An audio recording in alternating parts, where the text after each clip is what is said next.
Sempervive and Filthy Tom Lawler here with you for the next hour talking about professional wrestling, which is something we do every single day here on the Sports Byline Broadcasting Network. Tune in, iHeart, American Forces Radio, Cable Radio Network 2, sportsbyline.com, over-the-air affiliates. Maybe you're listening via podcasting or video streaming on Twitch or YouTube. However you're joining me today, I'd just like to say thank you. Hopefully wherever you are, it's sunny outside. If not, hopefully it's sunny inside your mind. It's me and Filthy Tom Lawler, as I said, so forget about Fun Friday. It's a Filthy Friday. The big boss man, Bryan Alvarez, will be back at some point next week. I really don't know. And then by Thursday, I guess he's out of here to jump on a plane to England so he can jump on a boat and do that special Wrestling Observer Radio with he and Dave before AEW All In next Sunday. But before we get there, we got a lot we're going to have to get through this weekend, and that begins tonight on SmackDown. Just 1 month to go before the show moves back to the USA Network, and 2 weeks to go before Bash in Berlin. Got Roman Reigns going to be on the show tonight, and that's really all you need right now. There's going to be other people as well. They have announced a card, and we'll preview the show for everybody after the break. Also tonight is AEW Rampage, and we'll give you the no spoilers preview, as well as taking a look at AEW Collision tomorrow. New Japan, the G1 Climax tournament is wrapping up, and we'll get Filthy's expert analysis on what he thinks is going to go down here in the semifinals and final, as well as getting to the card editions, which he is going to be a part of at Capital Collision coming up on August 20th. And Bobby Lashley has been moved to the alumni section of WWE. Where may he go next? We'll get into that as well, as I want to give Filthy some scenarios, lay those out to him, and see which ones that he would take. I bet it's going to have to do with the most money. We'll see, though. We'll be back. Wrestling Observer Live.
Welcome back to the show. Mike Sempervive and Filthy Tom Lawler here with you. We do this show right here for an hour at a time every single day, but if you want us 24/7, you can try to find us on Twitter/X. I am at Sempervive. Tom is at Filthy Tom Lawler. Bryan is at Bryan Alvarez. That's Bryan with a Y.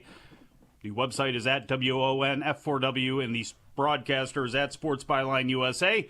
Jim Valley will be with you tomorrow, every Saturday at 1 p.m. Eastern Time, 10 a.m. Pacific. And on Sunday, Andrew Zarian joins you beginning at 6 p.m. Eastern, 3 p.m. Pacific. I'd like if you made the wrestling news part of your day as well, wherever you find your favorite podcasts, or head on over to WrestlingNews.com and at Wrestling News AV on Facebook and Twitter. Every single day of the year, everything you need to know to get your day started, get you up to date, or get you to your favorite long-form review pod, like Wrestling Observer Radio, and there's going to be a new one of those up at some point this evening. Dave Meltzer and Garrett Gonzalez for subscribers of the website, and I'll let you know the many ways that you can become a subscriber to the site, or you can just go to f4wonline.com right now and find out for yourself. Filthy Tom Lawler, how was your Friday? Has it been a fun Friday for you, Filthy? So far, so good. I like what I'm hearing out of the other end of the microphone and the airwaves there, Mike. It's always nice to hear your voice. A huge weekend ahead of us in combat sports, and I am just chomping at the bit. We have something most of the listeners probably won't pay attention to. That's the Craig Jones Invitational and the Abu Dhabi Combat Club Submission Wrestling World Championships, both taking place this weekend. I think if they got to look at Craig Jones and looked at some of his rather personable posts and things, you know, he could be somebody a wrestling fan could either love or hate or both. Oh, he is made for professional wrestling, as is his arch nemesis Gordon Ryan on the other end at Abu Dhabi. Also, we will have a big time championship fight tomorrow night when DDP Dracus du Plessis takes on Israel Adesanya. Taking out Adesanya? No. No? Du Plessis? I'm not. Yeah. But Mike, I know this isn't a strictly MMA show, so I've got to ask you on behalf of the listeners, what do you want to talk about? Well, we should probably open this thing up by talking about the biggest professional wrestling organization in the world right now. I don't know if you've heard this or not, but WWE is hot, and they are going to be at Amway Arena. Amway. It will always blow me away. That has been a thing for so long. They were able to buy naming rights on a building, but it's in Orlando, Florida. Amazingly, to me, still, we're only 1 month away from SmackDown leaving Fox and returning to USA. Roman Reigns is going to be there with his OTC shirt on. Are you good with that one? Are you good with the OTC thing? Yeah, I like Roman Reigns' motif. I like his look. I like the more sports kind of style that he has compared to, or I guess I should say in contrast to Cody Rhodes and his politician look. So, yeah, I like the OTC. You like the OTC more than the MFT that they couldn't get over because people weren't sure if they could say, you know, Mother Effin' Tongan or whatever it was going to be for Tama Tonga there at first? I prefer, honestly, the infamous Tonga Loa to all of them. What do you think about Andrade and Melo 3? Because that takes place tonight. Andrade is 2-0 in their previous two matches, but last week it was interference by Carmelo that cost Andrade the number one contendership match for LA Knight's United States title. So I would figure that Melo would get the victory here. Am I crazy for that? One would think that Melo would be walking away the victor. One thing is for sure is that if they give them time, that this match will be on the verge of being spectacular. They've had two encounters so far. They've made the most of what they were given both times, and I'm looking forward to seeing a third match, and maybe a fourth, maybe a fifth, maybe a sixth, maybe even a best of seven. You know what? That feels like the direction that it's going, and I got to be honest, Magnum TA, Nikita Koloff, Booker T, and Bret Hart. Or I'm sorry, Chris Benoit. Well, yeah, sorry about that. But see, that's how I already tried to block that one out of my memory. Had to put another Canadian in there to try to soften the blow. But I actually like the best of 7 series, and they usually, they usually work. So if that's the direction they're going to go, good. Plus, it's okay to burn some time too, because LA Knight can have another title defense, but Carmelo. And I would not want to do this in Saudi Arabia, but I believe that's where they are in October. But I would prefer they wait till Survivor Series. But Carmelo getting a big victory and getting a win over LA Knight, I like the idea of them feuding. And I also like the idea of Carmelo defeating LA Knight for that title at some point down the line. But we got to get through tonight first. WWE Tag Team Title #1 contenders match. Johnny Gargano and Tommaso Ciampa against the Street Profits. 2 babyface tag teams there. You see Gargano and Ciampa turning just to do something different?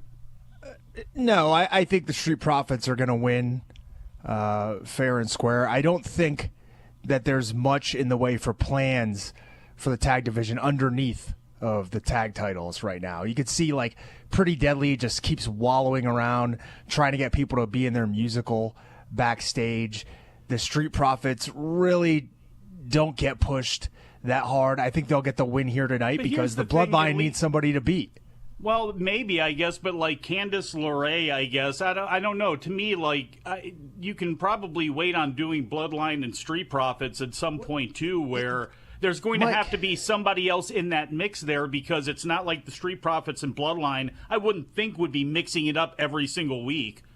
No, but I think that right now, DIY is maybe the hottest that they've been, over the past few weeks, coming off of just simply being the champions in Cleveland and being that high up, being in the main event on SmackDown in Gargano's hometown. I thought they got a good reaction last week. And, I think that there's still more juice you can squeeze out of them as baby faces on the SmackDown side, but they just lost the belt. So I think now you give Street Profits the shot. The Street Profits lose to the Bloodline, and then maybe you could have DIY challenge once again. It is really too bad that Jacob Fatu is out right now. Kayfabe, real, whatever, it doesn't matter. The fact that Tonga Loa is in that mix, and I'm not trying to throw shade at him, everybody does, but the matchup between the Street Profits and Tama Tonga and Jacob Fatu is great. Because Montez and Tama, that's a perfect combination. And, so is it the other way as well, too, with those two guys running into each other at top speed. So, Dawkins and Fatu. So I love that angle. If they, again, we'll see what happens tonight. It makes sense, like you're saying, for the Street Profits to get the victory. We also got Naomi against Blair Davenport, which has been a slow-moving feud that's been attached to somebody else's feud. Also, Kevin Owens against Grayson Waller. And then Tiffany Stratton will throw a celebration for not only your everybody out there, not only yours, but especially Filthy Tom Lawler's brand new WWE Women's Champion, Nia Jax. And you forgot the most important title. The Queen? Out of all of that. The Queen. The Queen. Nia Jax, who Tiffany Stratton better heed the warnings of Chelsea and Piper Niven, and she better not try to cash in on Nia, because if she does, she's going to get annihilated. She's going to go down the hole. Whose hole? Yeah. Not touching that one. Nah, I know you're not. I do like also the idea, even though it's probably, I'm sure that Chelsea and Piper there have fans, huge fans, and want to see them, out there all the time. But I actually like them being kind of hated by everybody and bashing heads with everybody in the women's locker room. Got a lot more to get into when we get back from break. Wrestling Observer Live.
bit longer. Mike Sempervive, Filthy Tom Lawler here with you. Wrestling Observer Live, the Filthy Friday edition.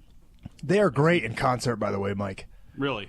Yeah, saw them earlier this year. Phenomenal. Every single member was good. Even Young Dirty Bastard. Did you have a chance to see them back in the day? The only chance, I think they may have done like a festival type of thing, like a Lollapalooza or something like that. I may have seen them at, but it was Wu-Tang Clan, Rage Against the Machine, and Atari Teenage Riot at the Merriweather Post Pavilion in Columbia, Maryland. That was awesome. That was an awesome, awesome show. Yeah, that sounds fantastic. Instead, I got just a straight 2 hours of Wu-Tang, so I'm not going to complain. There's nothing wrong with that. Now, did they do Gravel Pit? Yep. They did all their biggest hits. I'm not going to say each member because, like, God didn't get up there and do his solo hits. That's okay. That's good. But That's Ghostface, Method please. Man, yeah, all the heavy hitters got up there and had a little solo section as well. So. And Ray, like, everybody was there. Yeah, even Young Dirty Bastard. With the exception of, like, ODB and such. Yeah, Young Dirty Bastard. Everybody. Everyone. Except for Capadonna, who you can make a case for being the 10th member. But, yeah, the only one who wasn't there was Old Dirty Bastard, who was, replaced by his legitimate son, one of the few of many children. Like you have many children throughout the state of Florida, where Monday Night Raw is going to be Sunrise, Florida, where the Florida Panthers play the FLA Live Arena. They're also going to be running 2 house shows this weekend, Saturday and Sunday, in Lakeland and Fort Myers, Florida. There was an interview with Steve Austin with the Adrian Hernandez podcast, where Steve Austin talked about confirmed, at least, all of the reports and rumors that were out there about him being close to appearing at WrestleMania 40. It obviously didn't happen. The Undertaker filled his position alongside John Cena in making appearances to try to fend off the bloodline during Cody Rhodes' match. But Austin hopes to be at WrestleMania 41. There was a part of me that wants to read off the front page and do my best Stone Cold Steve Austin impression. I'm not going to do that. But considering that he's got a ranch located in Nevada, Allegiant Stadium isn't far away, and the biggest star on that show is going to be The Rock, his number one generational rival, aren't we going to have to see Stone Cold Steve Austin be involved in WrestleMania 41? And would you be disappointed if he wasn't? I would. Mike, where was WrestleMania this past year? Do you remember? It was Tampa. Where the hell was it? I can't even remember now. I didn't go. Was it SoFi Stadium? Was it in L.A.? Because you know what? I don't honestly don't even remember. I believe where Tampa. where Stone Cold Steve Austin lives is like it's not that close. Oh, Philadelphia, duh. That's what it was. It was Philadelphia. Oh, yeah. I guess it is a lot closer to Philadelphia, but it's not that close. It's an 8-hour drive, which I guess if you're, he can make it to the other coast quicker on an airplane. But I guess we'll see him. Who cares? I want to see him. I mean, look. Yeah, sure, I do. I mean, if I have a choice of seeing Stone Cold or not on WrestleMania, I'll take it. Now, but I'm not going to lose sleep over him being there or not. I'll make up in my mind this long-standing feud between Rock and Undertaker again if I have to. I don't want to see that. I don't want to see The Rock or Undertaker, and I need to see The Rock out of there really quickly after WrestleMania, so how better to do that than with Steve Austin? But can you take both of them if you also have to have Paul Levesque at some point coming out there being all Triple H-y? Think he's past that? I think so. Nah. Nick Khan out there? No, never mind. That wouldn't happen. The Wrath of Khan. Wrath of Khan, the Kagan of Khans to be crowned. Bobby Lashley has been moved to the alumni page of WWE.com. And that's notable because that means all the reports of him not being re-signed and or leaving WWE were true. And that leads to this question, Filthy. If you are Blaster Lashley, Do you try to take the safe big money in AEW, which will tie you up for at least 2 years? Or do you go the path of pulling a Brock Lesnar, go to Japan, because to me he's got some leverage and there's not like there's a ton of stars over there? Or do you just hook up with MVP and Omos and do some barnstorming, do some GCW, some Bloodsport, and take big money and then just keep it moving? What would you do in this situation with him if you were him, where money is no issue and you can do what you want? If I were Bobby Lashley, I would just lift weights in Colorado or wherever he's hanging out and have fun with Crystal for the rest of his life. I mean, he's had an MMA career. He's had a pro wrestling career. I don't know what else he certainly doesn't need to accomplish anything else. I can say that.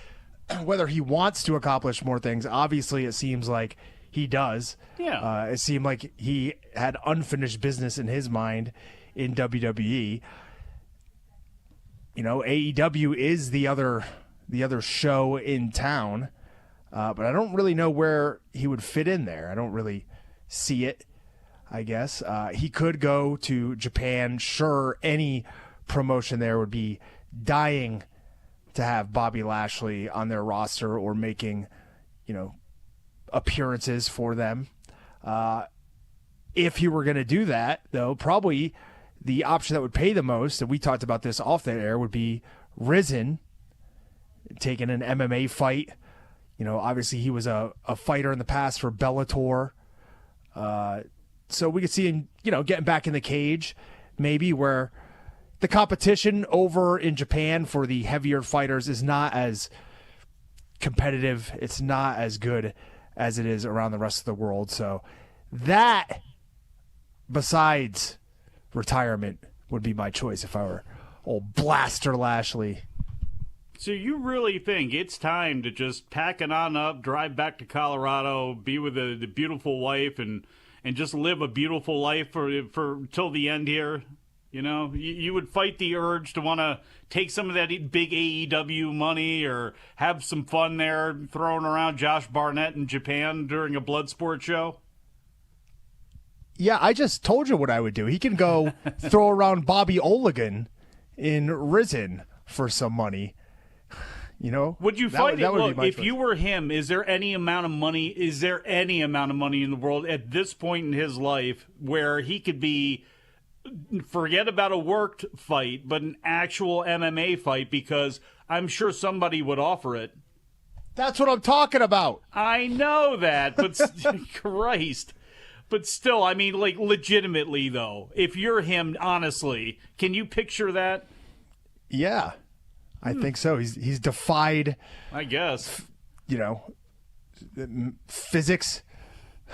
I don't even know what to say. Defied age, physics, everything. And if he was into such a thing, and granted, he is a natural, physical wonder and everything, but it's not like also in Japan, if he did need to take some extra vitamins, not like they ever cared about any of that. It was just making sure you showed up and were upright, even if that was, barely the case in some cases. But we'll move away from that, get to everyone's favorite, television ratings.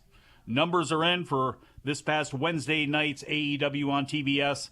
And with the Olympics over with, the rating came back up to over 700,000, 703,000 people on average, up from 622,000 last week.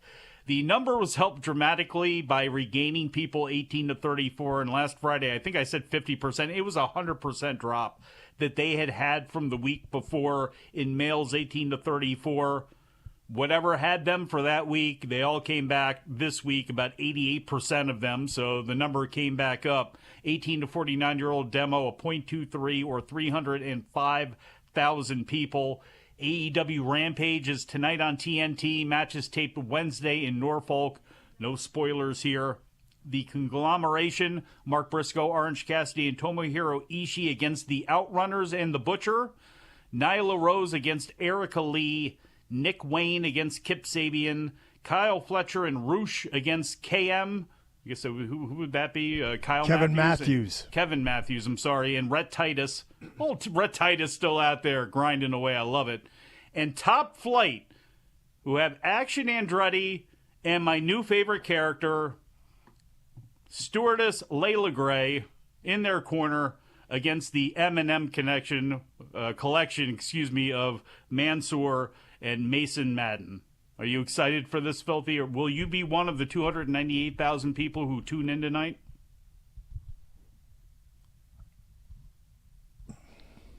The card looks pretty easy to predict, I'll say. What if they added Mina Shirakawa late? You know what? Mike, I told you earlier, I talked about it. I'm going to be watching the Craig Jones Invitational at that time. So if they had Mackenzie Dern take on Fionn Davies or Craig Jones take on Gabby Garcia live on Rampage, I'd be tuning in. But as sad as it is, the highest paying professional wrestling competition of the weekend won't even get covered. So, but that's what I'll be watching. AEW Collision Saturday, TNT Esports Arena in Arlington. That's it, right? That pretty much wraps up that. AEW World Tag Team Title #1 contendership match. FTR and the Acclaimed is the only thing that I have seen mentioned so far for that show. Maybe I'll check during break. Maybe I won't. Maybe we'll talk about bare knuckle fighting during break. I think we're going to end up doing that. Mike Sempervive, Filthy Tom Lawler, Wrestling Observer Live.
No fish could swim this far upshore. Yeah. Shoulders ran like the wind, but he could find no peace.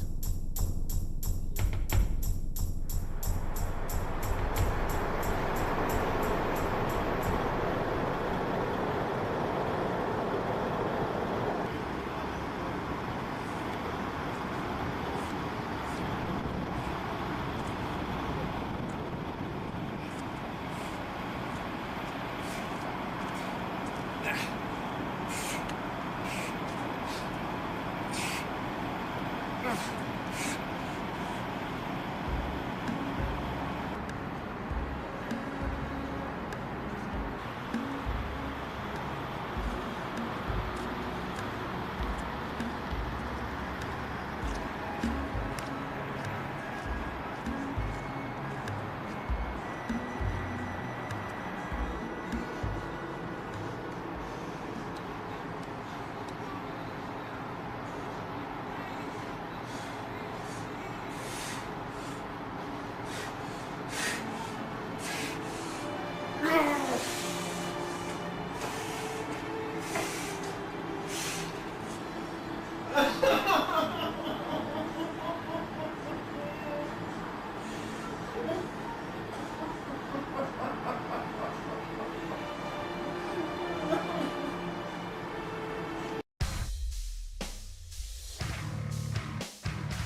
punch during the break. That's what that was all about.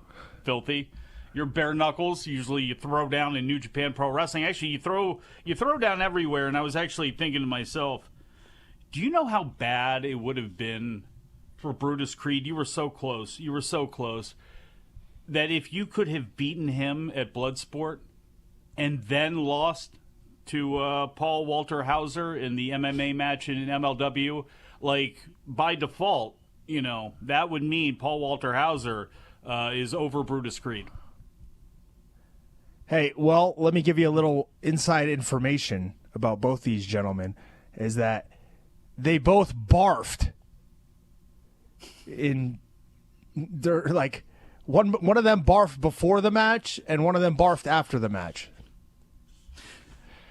So and you were there to see this. Did you laugh? Oh, how could you not? I mean, part of me was distraught. Like, what is going on here? But yeah. Well, the one that did it before the match, was it because of fear out of facing you? I believe so. Makes sense.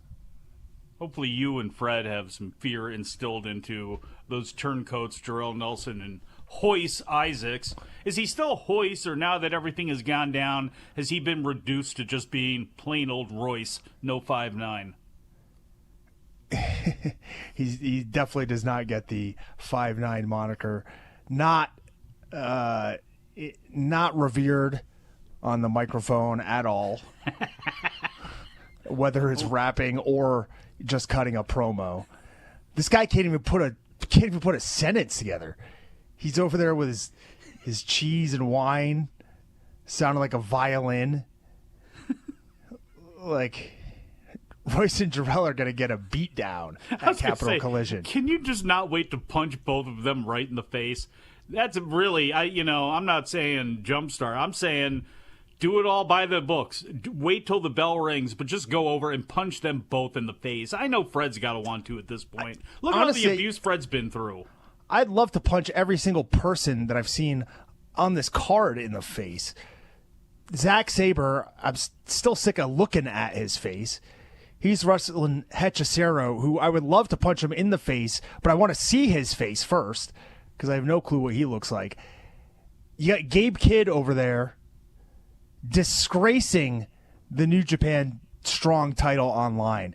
Could you imagine the first ever holder of that New Japan Strong title begging Mercedes Moné for an autograph online? Sad. No. What a disgrace this guy is. I thought he was supposed to be out there macking. Remember, he was, out there at the... He's lacking. The morning interview, he was, talking himself up. I mean, I thought he had a great performance there. Find out it's all lies. Find out he's a little soft inside. Find out that he's just a little fanboy still. And that's probably why he did as poor as he did in the G1. I thought he was going to have a breakout performance. Maybe you need to slap some sense into him backstage there, too, when everybody gets into D.C. on the 20th.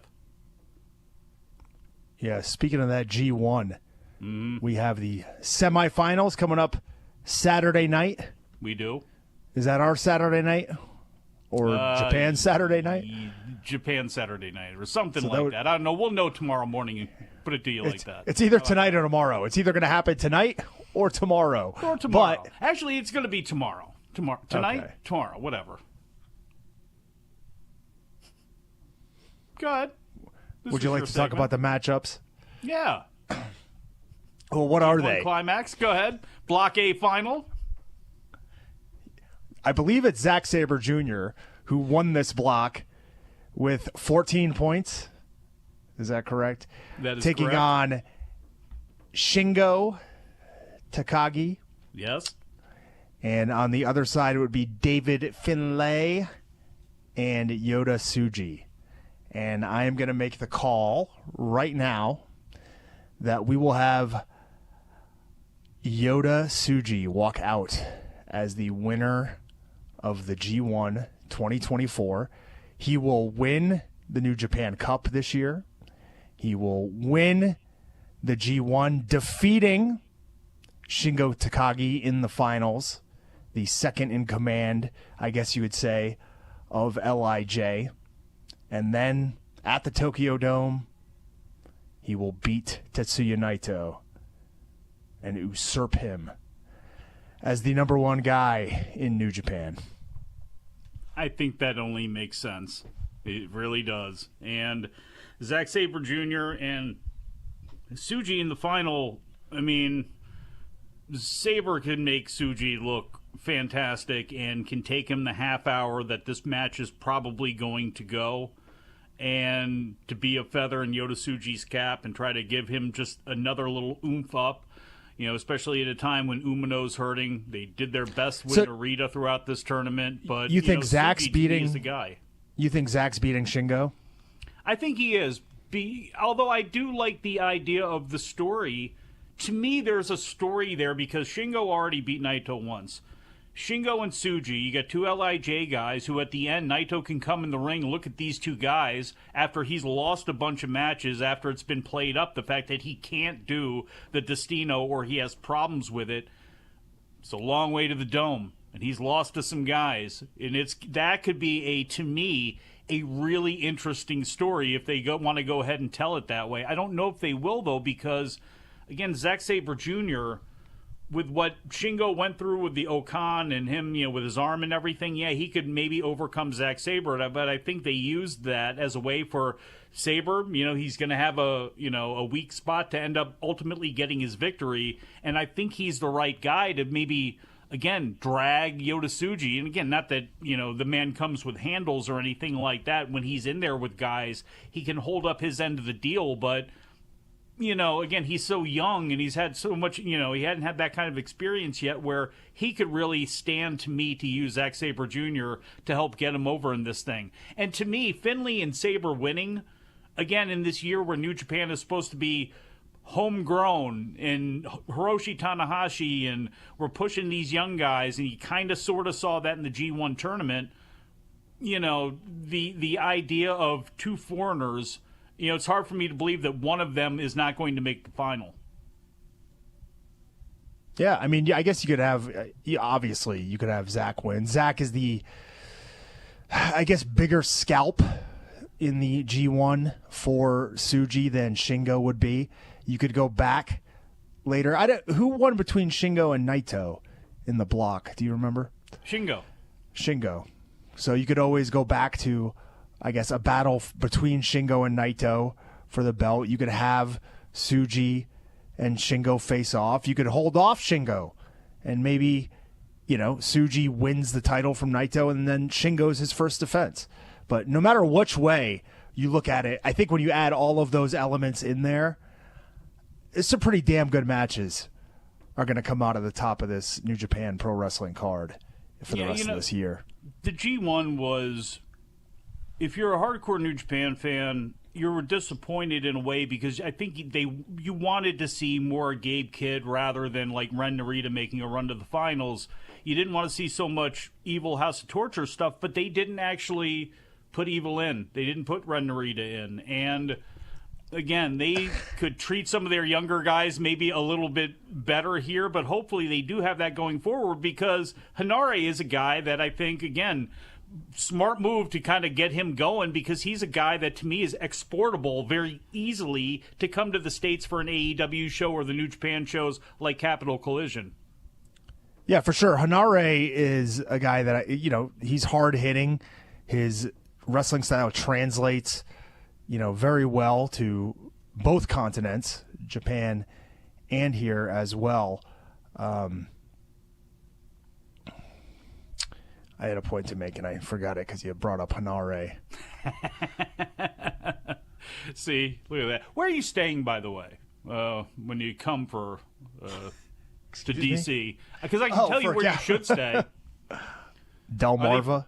No, well, yeah. I mean, you can come here if you want. I'm not going to be going anywhere. Just like, no, we're not going to be doing that day. She had already taken off, and whatever she's got planned, it's got nothing to do with New Japan and D.C., so I'm jealous. But Gallaudet University, I'm telling you, the Kellogg Conference Hotel on Florida Avenue in Northeast, it's like a 25-minute Uber away from the sports arena, right?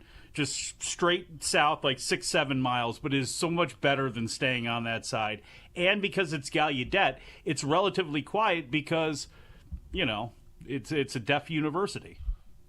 Not that everybody there is deaf and everybody there working there is deaf, but it is a nice little, I'm telling you, it is a great place to stay. If you ever need to actually go there for any reason, which you do, that's where you should stay. Where are they putting you up? I guarantee you it's not the Marriott. Have you been dying for the past 50 minutes to get that out?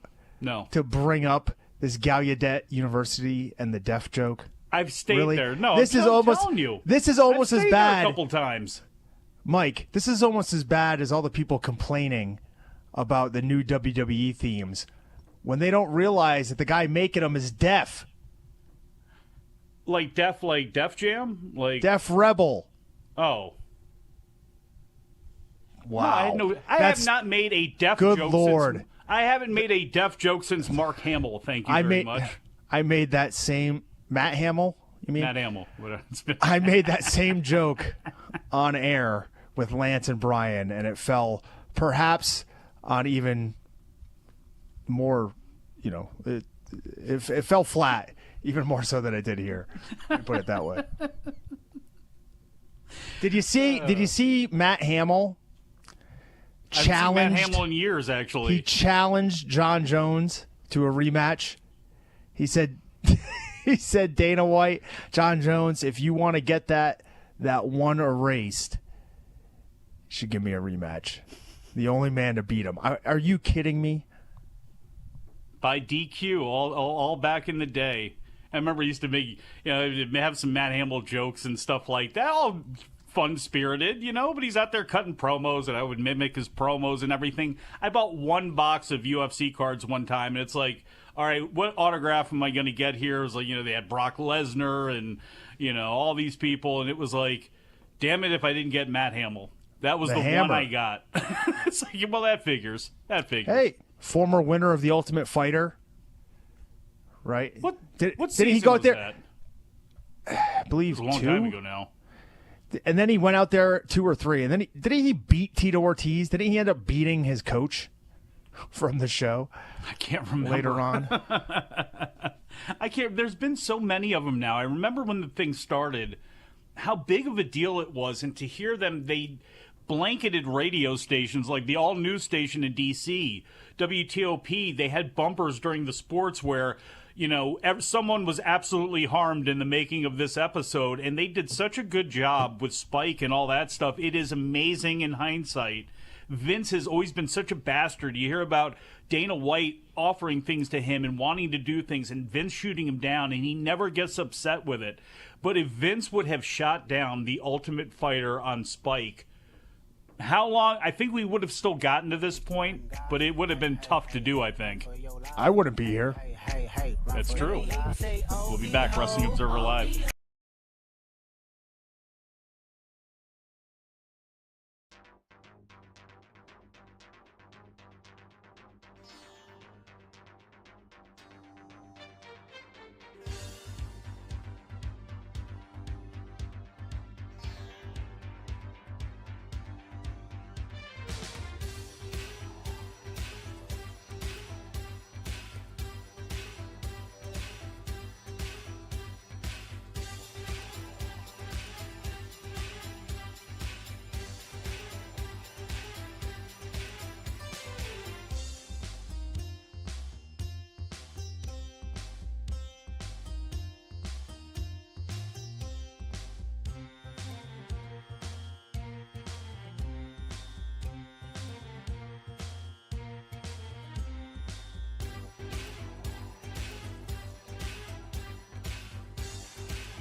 Filthy Tom Lawler here with you. You know, a lot of you guys go, well, you're talking about mixed martial arts, you're talking about football, you're talking about betting, you're talking about this or that. Wow, I don't like that. I want you to only talk about wrestling. Fine. Here's a wrestling story for you, and it's annoying. Tony Khan believes that WWE is still engaging in contact tampering with AEW talent. The alleged tampering became an issue in 2022 when Khan says that many AEW wrestlers came to him claiming that WWE reached out trying to get them to break their contracts. At the time, Khan's mother was in the hospital recovering from a stroke. Khan has said that's when business became personal between him and WWE. He said that all on the Dan Le Batard show today. And when he was asked if the tampering situation has gotten better since then, he said, I don't think it has. I think that it's still happening, and I will reserve all rights when it comes to that, but I don't think it's stopped, and I'll leave it at that. Comes because, obviously, the Lucha Brothers and the talk about Phoenix and Penta going to WWE very quickly. Look, business is business, so I understand it from their point of view. I understand it from the athlete's point of view. Do you let somebody go from their contract who's got injury time because they want to get out of there? Sometimes, isn't it just better to let somebody go? I think it depends if you have, plans for them and how that's, factored in to the future. If it's a situation in which, Phoenix is going to be there alone while Penta is in a different brand and he's, unhappy, there serves no purpose in keeping a person like that around. And we've seen it go, reportedly both ways with AEW. We've seen people unhappy go away. We've seen them stick around and then seemingly become happy once again. So, as you said, business is business. This business, however, is over. This piece of business is done, folks. Time to get to the beach. It's nice out there. I'm going to the beach. Filthy, I want to thank you very much for stepping in. Hopefully you're going to be around a little bit next week before you go kick ass in D.C. I want to thank producer John. I want to thank producer Daniel. I want to thank this cough I have for not coming out on the microphone. And I want to thank all of you out there for listening and watching us today. F4WOnline.com, WrestlingObserver.com. That's where you need to go. We shall talk to you all again after a while.